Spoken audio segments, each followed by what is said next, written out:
मेरा नाम कल्पना है। मैं एक गरीब परिवार से ताल्लुक़ रखती हूँ। मेरे परिवार में मेरे अलावा मेरी एक बड़ी बहन और एक छोटा भाई रहता है। हम दोनों बहनें बड़ी थीं, इसीलिए हम अपने छोटे भाई को बहुत ज़्यादा प्यार किया करते थे।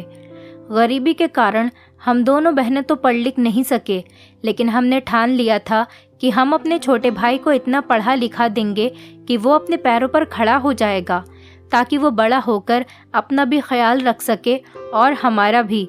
हमारे माता पिता दोनों ही हमें इस दुनिया से छोड़कर जा चुके हैं। हम तीनों भाई बहन ने अनाथों वाली ज़िंदगी गुजारी है। हम दोनों बहनें पढ़ी लिखी नहीं थीं, बस ऐसे ही छोटा मोटा कामकाज करके हम अपना गुजर बसर कर रहे थे। मेरी बड़ी दीदी बहुत शर्मीली थीं और वो हमेशा घर के कामों में ही लगी रहती थी, इसलिए वो घर से बाहर कम ही निकलती थी। माता पिता के इस दुनिया से जाने के बाद हमने बहुत सारी परेशानियों का सामना किया। रिश्तेदारों ने भी हम तीनों मासूम बहन भाई को कभी सहारा नहीं दिया और ना ही समझा। हम दोनों बहनों ने अपनी ज़िंदगी अपने बलबूते पर ही गुजारी है। मैं आज आपको सच्ची कहानी सुनाने जा रही हूँ। हमारे जैसे शहर में मौजूद एक स्कूल की टीचर जो साइंस लैब में जब भी पढ़ाने जाती थी तो लैब में अंधेरा करके ही बच्चों को पढ़ाया करती थी। ये एक सच्ची कहानी है जिसको सुनकर आप भी हैरान रह जाएंगे। हम दोनों बहनें पढ़े लिखे तो नहीं थे, इसलिए हमने सोचा कि हम कोई नौकरी कर लेते हैं। हमें कोई अच्छी नौकरी भी नहीं मिल सकती थी क्योंकि हम एजुकेटेड नहीं थे। हम दोनों बहनों की काफ़ी उम्र हो चुकी थी। मेरी बड़ी दीदी सिलाई करती थी और मैं एक स्कूल में झाड़ू लगाने की नौकरी किया करती थी। इस स्कूल में मैंने अपने भाई को भी एडमिशन दिलवाया हुआ था, जहाँ पर मेरे काम करने की वजह से वहाँ के प्रिंसिपल मेरे भाई की फ़ीस में थोड़ी कमी कर दिया करते थे और फीस अगर लेट भी हो जाया करती थी तो किसी तरह की कोई परेशानी का सामना नहीं करना होता था। जिस स्कूल में मैं काम किया करती थी वहाँ पर एक टीचर का बड़ा जोर शोर था। वो टीचर सारे बच्चों को कमरा बंद करके ही पढ़ाया करती थी और हैरान कर देने वाली बात तो ये थी कि सारे ही बच्चों का रिजल्ट 80% ही आता था। सारा स्कूल ये बात सोच सोच कर परेशान रहता था कि आखिर ये टीचर ऐसा कौन सा तरीका अपनाती है बच्चों को पढ़ाने के लिए कि बच्चों का रिजल्ट 80% ही आता है और बच्चे उस टीचर से काफ़ी इम्प्रेस भी रहते हैं। कहने को तो स्कूल का स्टाफ बहुत बड़ा था, लेकिन किसी को भी हकीकत के बारे में नहीं पता था कि आखिर स्कूल की साइंस वाली टीचर बच्चों को अंधेरे में पढ़ाती है तो उसकी वजह क्या है। स्कूल में लोगों का ये सब कुछ जानने के लिए इंटरेस्ट और भी ज़्यादा बढ़ता चला जा रहा था। यहाँ तक कि स्कूल की प्रिंसिपल भी काफ़ी हैरान थी। फिर एक दिन स्कूल की प्रिंसिपल ने फैसला किया कि वो इस सच्चाई का पता लगाना चाहती है। मुझे इस स्कूल में सफाई कर्मचारी की नौकरी करते हुए 8 साल हो गए थे। उसके हिसाब से मैं ही पूरे स्कूल की सबसे पुरानी कर्मचारी थी। इसीलिए स्कूल की प्रिंसिपल ने मुझे अपने पास बुलाया और उन्होंने मुझे ये सब जानने की जिम्मेदारी सौंपी। प्रिंसिपल का कहना था कि तुम अगर हमारा ये काम कर दोगी तो हम तुम्हें तुम्हारी मुंह मांगी रकम देंगे। साइंस वाली टीचर, जिनका नाम अमृता था, स्कूल में सब उनको अमृता मैम कहकर पुकारते थे। ये टीचर प्रिंसिपल की जान पहचान की थी और काफ़ी एजेड भी थी और बहुत गुस्से वाली थी, इसीलिए हर किसी का मिजाज उनसे नहीं मिलता था, लेकिन बच्चों को वो बहुत प्यार से पढ़ाया करती थी। मुझे याद है जब 8 साल पहले मैं इस स्कूल में काम करने के लिए आई थी तो तभी ये स्कूल नया नया बना था। उसके बाद ही मैं यहाँ पर सफाई कर्मचारी की नौकरी पर लगी थी और मेरे भाई को पढ़ते हुए भी यहाँ पर 7 साल हो गए हैं। जब मुझे यहाँ पर काम करते हुए 1 साल हो गया था, उसके बाद ही मैंने अपने भाई का यहाँ पर इस स्कूल में एडमिशन करवा दिया था। पहले मेरा भाई सरकारी स्कूल में पढ़ता था, उसके बाद मैंने उसका एडमिशन इस स्कूल में करवाया था। ये कॉलेज हमारे घर से सिर्फ 10 मिनट की दूरी पर ही मौजूद है। जब मुझे ये जिम्मेदारी सौंप दी गई कि मुझे टीचर अमृता के राज से पर्दा उठाना है, तब फाइनल एग्ज़ाम्स करीब आ रहे थे और अगले ही साल मेरा भाई भी अमृता मैम से ही साइंस पढ़ने वाला था। मेरा इरादा भी यही था कि मैं अपने भाई से हकीकत जानकर स्कूल की प्रिंसिपल को सब कुछ सच सच बता दूंगी। मैंने ये जिम्मेदारी सिर्फ पैसों के लालच में आकर ली थी और मेरा कोई गलत मकसद नहीं था, क्योंकि मेरे घर में पैसों की कमी थी, इसलिए मुझे पैसों की ज़रूरत भी बहुत थी। उसके लिए मैं ये काम करने के लिए तैयार हो गई थी। मैं नहीं जानती थी कि इस सच्चाई का पता कैसे लगाया जाएगा और मुझे कितनी मुश्किलों का सामना करना पड़ेगा। अगर मुझे पता होता कि इस रात से पर्दा उठाने में मुझे इतनी ज़्यादा परेशानियों का सामना करना पड़ेगा और मेरी ज़िंदगी का सारा सुकून बर्बाद हो जाएगा, तो मैं हरगिज़ ये काम करने के लिए राज़ी नहीं होती।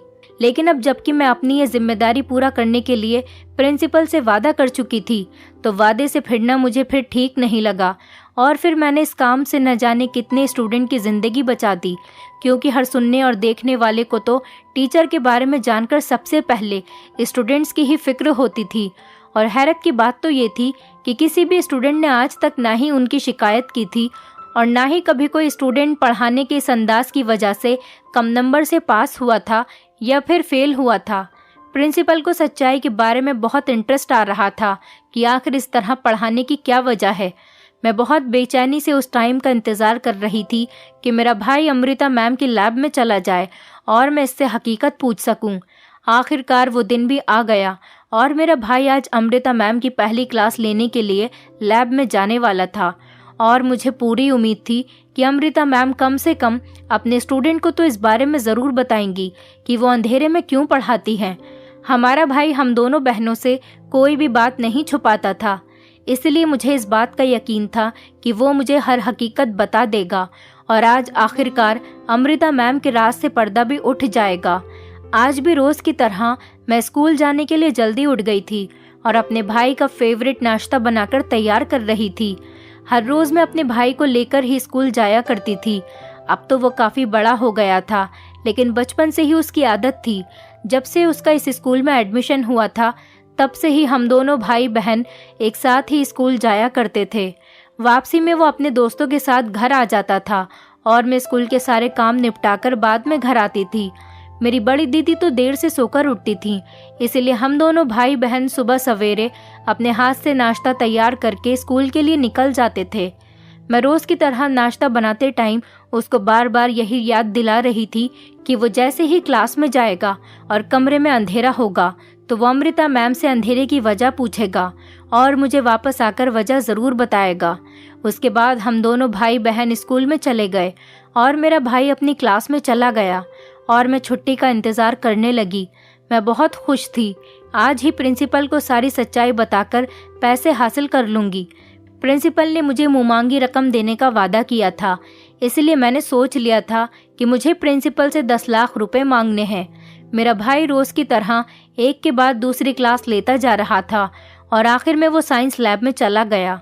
मैं भी बहाने से लैब के अंदर गई कि शायद कुछ सुन सकूं, लेकिन मैं कुछ भी नहीं जान पाई थी और मुझे कुछ देर बाद उस कमरे से बाहर आना पड़ा। मुझे एक बात बहुत हैरत वाली लग रही थी और वो ये थी कि इस साइंस लैब के अंदर का नज़ारा। ये लैब एक ख़ास मैप के मुताबिक बनाई गई थी और प्रिंसिपल के पूछने के बावजूद भी अमृता मैम ने कभी भी इस मैप के मुताबिक लैब बनाने के राज से कभी पर्दाफाश नहीं किया था। अमृता मैम इस स्कूल के मालिक की जान पहचान की थी, इसलिए स्कूल के प्रिंसिपल कुछ ज़्यादा पूछताछ भी नहीं कर पाई थी। उसके बाद मेरा भाई जैसे ही लैब के बाहर आया, मैं फ़ौरन उसे घर ले गई ताकि हकीकत मालूम कर सकूं। मैं सारे रास्ते बहुत खुश थी कि आज मुझे हकीकत का पता चल जाएगा और कल मुझे बड़ी रकम मिल जाएगी। लेकिन घर पहुंचते ही मेरी खुशी तब गायब हुई जब मेरे भाई ने मुझे कुछ भी बताने से इनकार कर दिया और वो यही कह रहा था कि हमें इसी तरह पढ़कर समझ आ रहा था और हमें अमृता मैम के इस तरह पढ़ाने का ये अंदाज़ बहुत पसंद आया और उन्होंने हमें अंधेरे में ही पढ़ाया। अब मैं उससे और कोई भी डिटेल लेना चाहती तो वो सामने से खामोशी हो जाता था, कुछ भी बताने के लिए तैयार ही नहीं था। सारा दिन बार बार मैं उससे किसी न किसी बहाने से पूछती रही, लेकिन उसकी खामोशी नहीं टूटी। मेरी बड़ी बहन ने भी उससे पूछने की काफ़ी कोशिश की तो वो चुप ही रहा।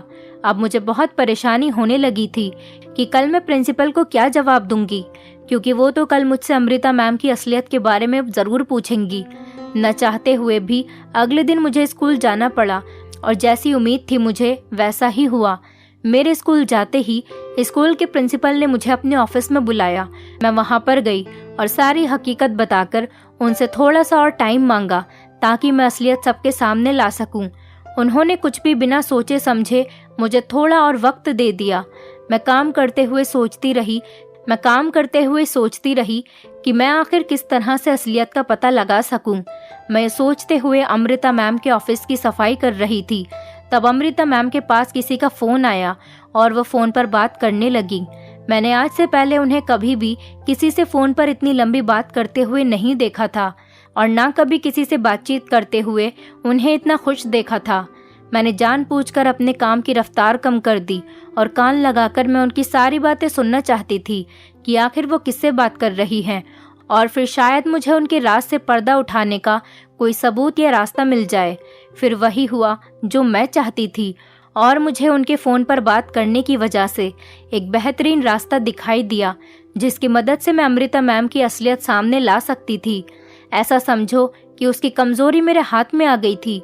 अमृता मैम किसी से फ़ोन पर बातें करने में इतनी मगन थी कि उनका मुझ पर से ध्यान हट गया था और वो खुलकर फ़ोन पर बात कर रही थी। अमृता मैम ने कॉल पर बात करते हुए उस इंसान से कहा कि तुम्हें तो पता है मैं अपने दोस्तों के अलावा किसी से अपनी बातें शेयर नहीं करती हूँ।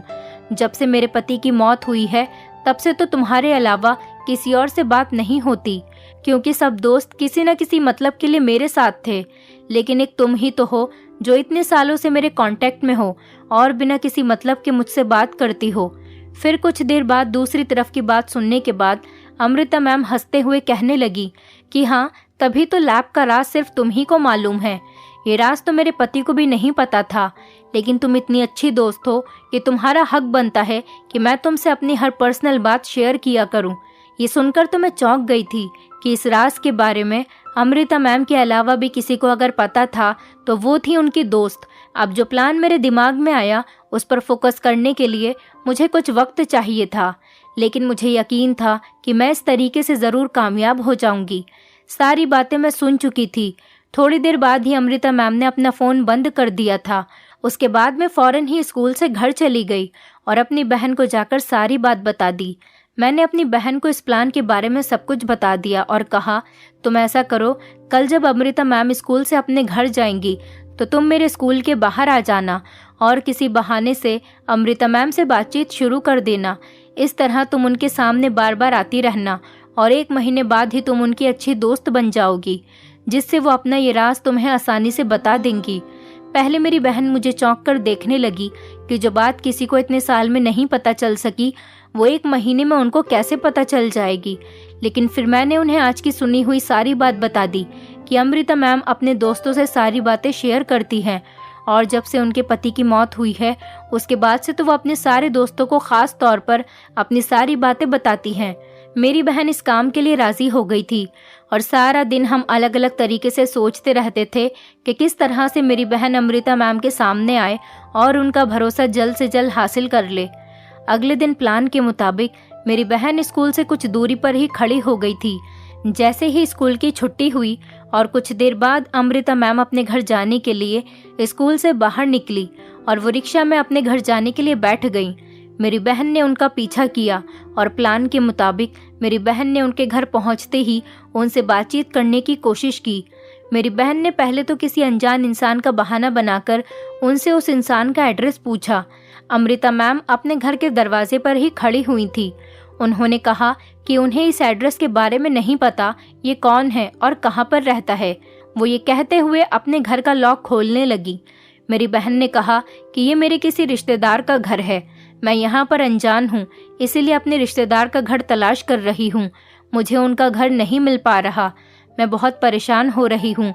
मैं इस शहर में किसी को नहीं जानती। अपने रिश्तेदार का नंबर ट्राई करने की कोशिश कर रही हूँ, लेकिन नंबर नहीं लग पा रहा। थोड़ी देर पहले जब मेरी अपने रिश्तेदार से बात हुई थी तो उन्होंने मुझे इसी घर का एड्रेस दिया था, इसीलिए मैं यहाँ आकर खड़ी हो गई हूँ। अब मुझे उनका थोड़ी देर वेट करना होगा। उन्होंने कहा था कि वो मुझे 2 घंटे बाद आकर यहाँ इस घर के पास से ले जाएंगे। गर्मी बहुत तेज़ है और बाहर धूप भी बहुत ज़्यादा है। अब शायद मुझे यहीं आपके दरवाजे पर खड़े होकर ही इंतज़ार करना होगा। अमृता मैम कहने लगी, अगर आप चाहो तो मेरे घर में बैठकर इंतज़ार कर सकती हो। मेरी बहन ने उनको थैंक यू बोला और उनके घर के अंदर चली गई। अमृता मैम ने उन्हें बहुत इज्जत के साथ सोफे पर बैठने के लिए कहा। उसके बाद उन दोनों में बातचीत का सिलसिला शुरू होने लगा। अमृता मैम ने मेरी बहन से उनके बारे में पूछने की कोशिश की। मेरी बहन ने बताया कि मैं यहाँ इस शहर में पहली बार आई हूँ, यहाँ पर मेरे रिश्तेदार रहते हैं, मैं उनसे मिलने के लिए आई हूँ। हमारे माँ बाप तो इस दुनिया में नहीं हैं, इसलिए हम अपने रिश्तेदारों से काफ़ी अच्छे ताल्लुकात रखते हैं। हमेशा फ़ोन पर बात होती रहती है, लेकिन पहली बार उन्होंने मुझे अपने पास बुलाया था। थोड़ी ही देर में वो मुझे यहाँ से आकर ले जाएंगे।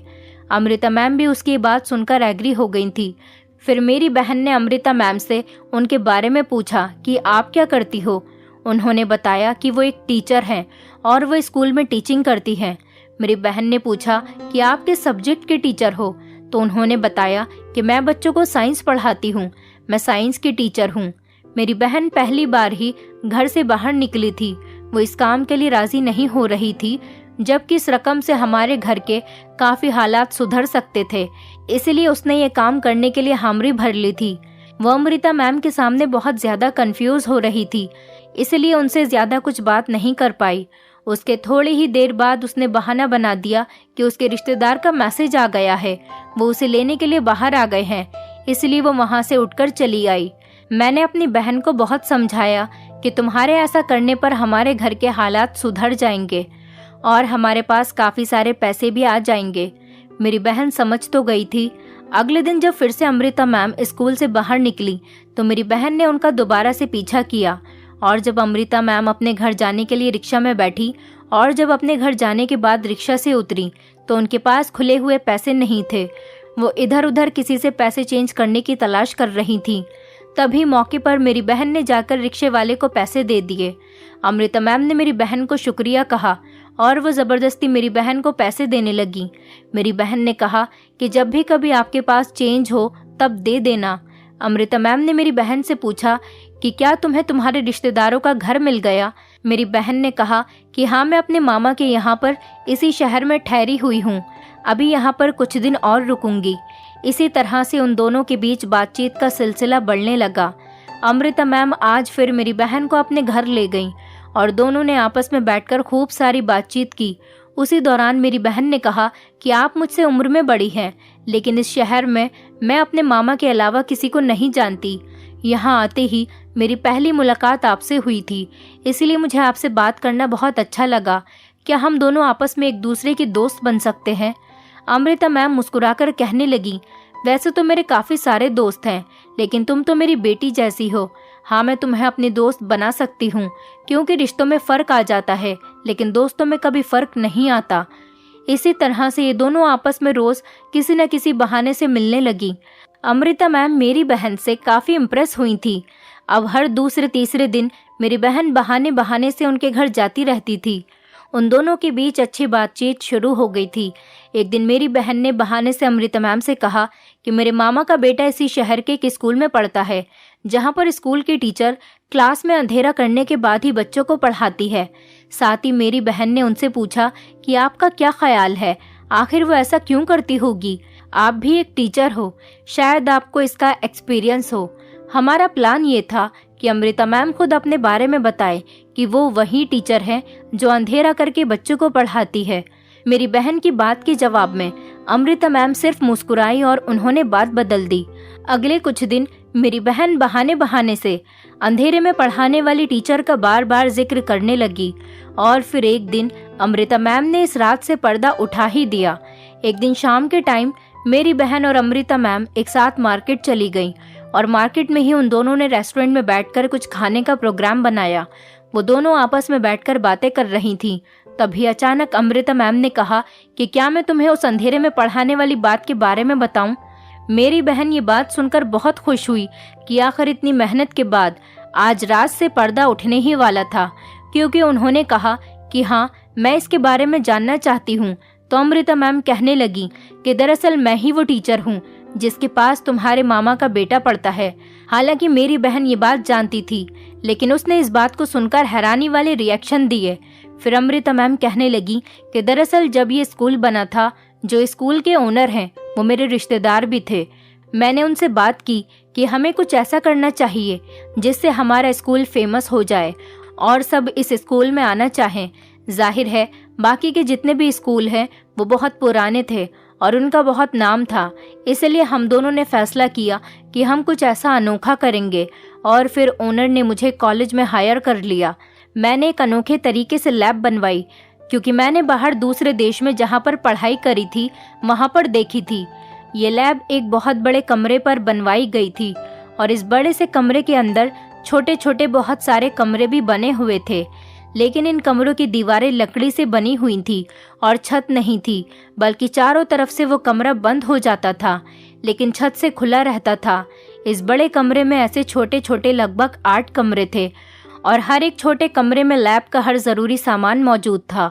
अमृता मैम ने बताया कि ऐसी लैब बनवाने का मकसद ये था कि ऐसी अनोखी लैब की वजह से लोग इससे इम्प्रेस होने लगेंगे और कुछ लोग इम्प्रेस भी हुए थे और अगले कुछ ही सालों में काफ़ी एडमिशन हुए थे।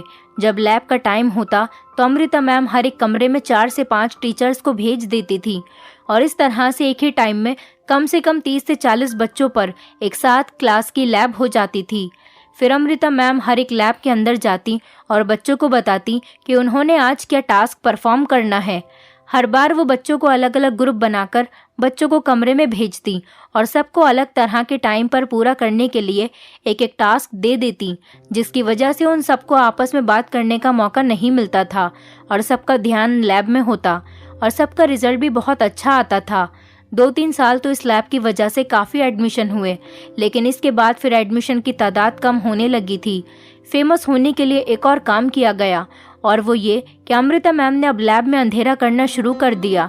ऐसा लगता था जैसे लैब में अंधेरा है, लेकिन दरअसल छोटे कमरों में बिजली मौजूद होती थी। साथ ही अमृता मैम बच्चों से वादा लेती कि इस रोशनी और अंधेरे के बारे में किसी को नहीं बताओगे और तुमसे जो भी पूछे उससे यही कहोगे कि हमें इसी तरह से समझ आता है। अमृता मैम हमें इसी तरह पढ़ाती हैं। वो बच्चों से कहती थी कि तुम अगर सबको बता दोगे कि कमरे में रोशनी होती है तो मैं बीच सेशन में ही पढ़ाना छोड़ दूंगी और तुम सब लोग फेल हो जाओगे।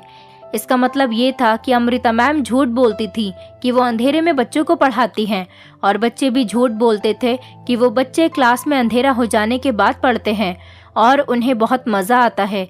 ये बात तो ठीक है कि बच्चों को जब अमृता मैम अलग अलग तरह से टास्क देती थी तो उन्हें पढ़ने में बहुत मज़ा आता था और बच्चों को अमृता मैम के साथ पढ़ना बहुत अच्छा लगता था।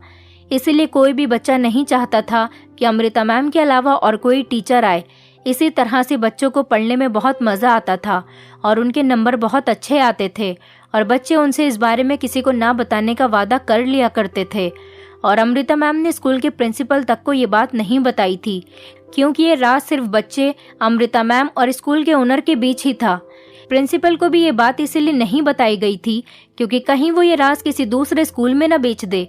इसी तरह धीरे धीरे ये बात फैलना शुरू हो गई कि स्कूल की टीचर अंधेरे कमरे में पढ़ाती है और लोग हैरत के मारे अपने बच्चों को इस स्कूल में एडमिशन दिलवाते रहे ताकि असलियत जान सकें। लेकिन आज तक किसी भी स्टूडेंट ने अपने मुंह से असलियत किसी को भी नहीं बताई और अब बाकी स्कूल के बंद हो जाने के बाद यहाँ के एडमिशन की तादाद 2 गुना बढ़ गई थी। मेरी बहन ये जानकर दंग रह गई थी और उसके बाद वो बड़ी मुश्किल से घर पहुंची और आकर उसने मुझे सारी सच्चाई बताई। हम लोग हैरान रह गए थे कि सिर्फ फेमस होने के लिए कोई ऐसा कैसे कर सकता है कि बच्चों से वादा ले और उन्हें ना पढ़ाने की धमकी दे और उन्हें सच्चाई बताने से रोके। खैर, मैं अगले दिन स्कूल गई और प्रिंसिपल को सारी सच्चाई बता दी थी। तब मुझे पता चला कि स्कूल की प्रिंसिपल ने ये सब बात जानने का जिम्मा मुझे नए हेड की वजह से दिया था। स्कूल के ऑनर की मौत हो चुकी थी जिन्होंने अमृता मैम का साथ दिया था और नए ओनर इस बारे में जानना चाहते थे, इसलिए उन्होंने मुझे ये जिम्मेदारी दी थी। मेरे सिवा ये काम कोई नहीं कर सकता था क्योंकि सफाई करने के लिए सारे क्लासेस में जाने की परमिशन सिर्फ मुझे ही थी। उसी दिन प्रिंसिपल ने मुझे 10 लाख रुपए का चेक दे दिया था और उन्होंने मेरा बहुत शुक्रिया अदा किया और अब मुझे लगा कि मेरी ज़िंदगी थोड़ी आसान हो जाएगी। लेकिन उसके बाद मेरे साथ एक ऐसा हादसा हुआ, इसके बारे में मैंने कभी सोचा भी नहीं था। वो दिन तो जैसे तैसे गुजर गया था, लेकिन जब अगले दिन मैं स्कूल गई तो वापसी में मेरा भाई खामोश था। मैं उससे बात करने की कोशिश करती रही, लेकिन वो मुझसे बात नहीं कर रहा था। उसका मूड कुछ बदला बदला सा लग रहा था। मैंने और मेरी बहन ने उससे बात करने की काफ़ी कोशिश की, लेकिन वो हम दोनों बहनों से ही नाराज़ हो गया था। हमें लगा शायद वो थक गया है, थकान की वजह से खामोश है। लेकिन जब रात तक वो ऐसे ही खामोश रहा तो मैंने और मेरी बहन ने उससे पूछा कि आखिर तुम्हें क्या हुआ है, तुम हम दोनों से बात क्यों नहीं कर रहे हो? तब उसने शिकायत के अंदाज में जो हकीकत हमें बताई, उसको सुनकर तो हमारे सर पर आसमान ही टूट पड़ा था। उसने कहा कि कल स्कूल की प्रिंसिपल ने अमृता मैम से बात करके उन्हें शाबाशी दी थी कि उनकी वजह से स्कूल का कितना नाम हुआ है। अब अमृता मैम नॉर्मल तरीके से पढ़ाएंगी, क्योंकि अब हर साल काफ़ी एडमिशन होते हैं और वो एडमिशन अब किसी पूछताछ की वजह से नहीं, बल्कि इसलिए होते हैं कि स्कूल में पढ़ाई बहुत अच्छी तरह से होती है। तब अमृता मैम को बहुत धक्का लगा कि आखिर उनका वादा किसने तोड़ा और उनका राज किसने प्रिंसिपल को बता दिया। तब उन्होंने प्रिंसिपल से पूछा और प्रिंसिपल ने बता दिया कि हमें यह हकीकत स्कूल की सफाई कर्मचारी कल्पना ने बताई है, क्योंकि उन्हें तो नहीं पता था कि मैंने किस तरह से हकीकत का पता लगाया है, और शायद ये भी नहीं जानती होगी कि मेरा भाई उसी क्लास में पढ़ता है। लेकिन अमृता मैम को ये बात अच्छी तरह मालूम थी कि मेरा भाई उनकी क्लास में पढ़ता है। उसके बाद उनको मेरे भाई पर शक हो गया कि इसी ने मेरा वादा तोड़ा होगा और इसने ही अपनी बहन को इस राज के बारे में बताया होगा। इसके बाद इसकी बहन ने प्रिंसिपल को सारी सच्चाई बता दी। उन्होंने मेरे भाई से कहा कि तुमने वादा तोड़ा है, इसलिए अब मैं तुम्हें अपनी क्लास में नहीं पढ़ाऊंगी, चाहे तुम फेल ही क्यों ना हो जाओ। इसलिए मेरा भाई इस कदर उदास था, क्योंकि साइंस उसे कुछ खास पसंद नहीं थी, लेकिन अमृता मैम के पढ़ाने के अंदाज से उसको सब कुछ समझ आ रहा था। उसको डर था कि अब वो फेल हो जाएगा, और वो इसी बात का गुस्सा हम दोनों बहनों पर निकाल रहा था। मुझे प्रिंसिपल पर बहुत गुस्सा आ रहा था। उन्होंने मेरा नाम इस्तेमाल किया था। अगले दिन मैंने प्रिंसिपल को इस बारे में बताया तो उन्होंने मुझसे कहा कि उन्हें अंदाज़ा नहीं था कि तुम्हारा भाई भी उसी क्लास का स्टूडेंट है और उसे इस तरह का नुकसान उठाना पड़ेगा। लेकिन उन्होंने कहा कि वो अमृता मैम से इस बारे में ज़रूर बात करेंगी। उन्होंने अमृता मैम को बुलाकर उनसे बात की तो उनको गुस्सा आ गया और वो कहने लगी कि जब एक बच्चे ने भरोसा तोड़ा है तो उसे सज़ा मिलनी ही चाहिए, वरना वो रिज़ाइन दे देंगी। उस टाइम उनका स्कूल छोड़कर जाना तो प्रिंसिपल अफोर्ड नहीं कर सकती थी, इसीलिए उन्होंने इस मामले में अपने हाथ खड़े कर लिए, क्योंकि वो एक बच्चे के फ्यूचर के लिए सारे स्कूल के बच्चों का फ्यूचर दांव पर नहीं लगा सकती थी। मैं बहुत परेशान हो गई थी कि अब क्या होगा। स्कूल ख़त्म होने के बाद हम घर पर गए तो मैंने अपनी बहन को सब कुछ सच सच बता दिया। मेरी बहन ने कहा कि हमें अमृता मैम को सारी सच्चाई बता देनी चाहिए, फिर शायद हमारे भाई का फ्यूचर तबाह न हो। उसी दिन शाम के टाइम हम दोनों बहनें अमृता मैम के घर चले गए। मुझे अपनी दोस्त के साथ देखकर अमृता मैम हैरान रह गई थी, और जब उन्हें पता चला कि ये मेरी बहन है तो उनकी आंखें फटी की फटी रह गई थी। मेरी बहन ने धीरे धीरे हम दोनों के प्लान के बारे में उनको सब कुछ बता दिया, ताकि वो इसका कसूरवार हमारे भाई को न समझें, क्योंकि इसमें हमारे भाई की कोई गलती नहीं थी, बल्कि उसने आपका कोई वादा नहीं तोड़ा था। हम ये सच्चाई जानना चाहते थे, इसलिए हमें ये सब कुछ करना पड़ा। पर अमृता मैम ये सब सुनकर सदमे की हालत में आ गई थी, और फिर वो कहने लगी कि पहले तो शायद मैं इस बच्चे को माफ़ कर देती, लेकिन अब तुम दोनों को माफ़ नहीं करूँगी, और तुम दोनों की गलती की सज़ा तुम्हारे भाई को मिलकर ही रहेगी, क्योंकि तुमने मेरा राज फाश कर दिया और मेरा दोस्ती पर से भी यकीन तोड़ दिया। मेरी बहन ने उन्हें समझाने की बहुत कोशिश की, लेकिन वो नहीं मानी। मजबूरन हमें उनके घर से वापस आना पड़ा। एक हफ्ते तक हमारा भाई बहुत परेशान रहा, लेकिन एक हफ्ते बाद अचानक ही एक दिन वो बहुत खुश होकर स्कूल से घर आया और उसने बताया कि आज अमृता मैम ने मुझे न सिर्फ लैब में बुलाया, बल्कि कुछ नया पढ़ाने के बजाय इस हफ्ते मेरे बिना जो भी क्लासेस हुई थी वो चीज़ें दोबारा से करवाईं, और आज उन्होंने लैब में अंधेरा भी नहीं किया, और सबसे माफ़ी मांगी कि उन्होंने बच्चों से वादा लिया और हमसे कहा कि अब तुम लोगों को किसी से भी कुछ भी छुपाने की ज़रूरत नहीं। मैं ये सुनकर बहुत हैरान हुई थी। ये सारी बातें मेरी बहन भी सुन रही थी, लेकिन वो ये सब कुछ सुनकर हैरान होने के बजाय मुस्कुरा रही थी। मुझे बड़ी हैरत हुई और मैंने उनसे कहा कि वो मुस्कुरा क्यों रही हैं। तब उन्होंने बताया कि अमृता मैम के घर से आकर 2 दिन बाद उन्हें याद आया कि एक बार अमृता मैम ने उनके फ़ोन से अपने किसी पुराने दोस्त को फ़ोन किया था और बताया था कि जिसे उन्होंने फ़ोन पर बात की है वो उनकी अकेली ऐसी दोस्त है जिसको वो सबसे ज़्यादा अहमियत देती है, और उन्हें भी लैब का राज पता है। तो मेरी बहन ने वो नंबर ढूंढकर उनके दोस्त से बात की और उनको अमृता मैम की हकीकत से आगाह किया, और उनसे रिक्वेस्ट की कि वो मैम को समझाएं कि इस तरह से किसी बच्चे का फ्यूचर तबाह न करें, जबकि उसकी कोई गलती भी नहीं। ये ठीक नहीं है जो उसके साथ किया जा रहा है। उनकी दोस्त ने अमृता मैम को समझाया कि अगर हमारी गलती थी कि उनसे दोस्ती के नाम पर रास जाना, तो उनकी भी गलती थी कि फेमस होने की खातिर इतने साल से इतने बच्चों से वादा लेती आई थी और उन्हें मजबूर किया था कि वो अपने माँ बाप से हकीकत छुपाएं, और उन्हें न पढ़ाने की धमकी देना भी ठीक नहीं था। उनकी दोस्त ने अमृता मैम से पर्सनली बात की। उन्हें क्या बात की ये तो हमें नहीं पता, लेकिन उस कॉल की वजह से अमृता मैम को अपनी गलती का एहसास हो गया था और उन्होंने हमारे भाई को वापस क्लास में बुला लिया था। हम भी जानते थे कि लालच में किसी का राज पता करना और उसे फाश कर देना ठीक नहीं, इसलिए हमने भी उनसे माफ़ी मांग ली और मेरी बहन और अमृता मैम की दोस्ती फिर से हो गई। लालच बुरी बला है, ये बात तो बिल्कुल ठीक है, लेकिन हमने अपने ही हालात को सुधारने के लिए इस राज का पता करना चाहा था। आखिरकार हम दोनों बहनों का फ्यूचर खराब होता जा रहा था, क्योंकि हम दोनों बहनों ने अपनी जवानी इन उल्टे सीधे कामों में ही खराब कर दी थी। अगर हमारे माँ बाप जिंदा होते तो हम कभी भी ये काम नहीं कर रहे होते। अब हमें अकेले ही इस दुनिया का सामना करना था। मेहनत करने के बाद भी हम दोनों अपनी ख्वाहिशों को पूरा नहीं कर पाते थे और फिर हमारे छोटे भाई की पढ़ाई का खर्चा भी हमारे ही ऊपर था। फिलहाल 10 लाख रुपए मिलने से हमारी बहुत सारी परेशानियां दूर हो गई हैं। हमारा भाई भी अब काफ़ी बड़ा हो गया है। अमृता मैम ने हमारे भाई को अच्छी शिक्षा दी है, बल्कि वो तो उसको अलग से ट्यूशन भी देती है। अब भाई को छोटी मोटी नौकरी भी मिल गई है, जिससे वो भी थोड़े बहुत पैसे कमाने लगा है। मेरी बहन ने उन पैसों से एक बुटीक खोल लिया। उसका बुटीक भी अच्छा चल रहा है और मैंने स्कूल से वो सफाई करने वाला काम छोड़ दिया और अपनी बहन के साथ ही बुटीक पर काम करने लगी हूँ। अब हमारी ज़िंदगी अच्छे तरीके से गुजर रही है और हम अपनी ज़िंदगी में बहुत खुश हैं। दोस्तों, उम्मीद करती हूँ आपको हमारी कहानी पसंद आई होगी। कहानी पसंद आई है तो वीडियो को लाइक करें, चैनल पर नए हैं तो चैनल को सब्सक्राइब करें और हाँ, नोटिफिकेशन बेल को ज़रूर दबाएं ताकि अगली अपडेट सबसे पहले आपको मिले।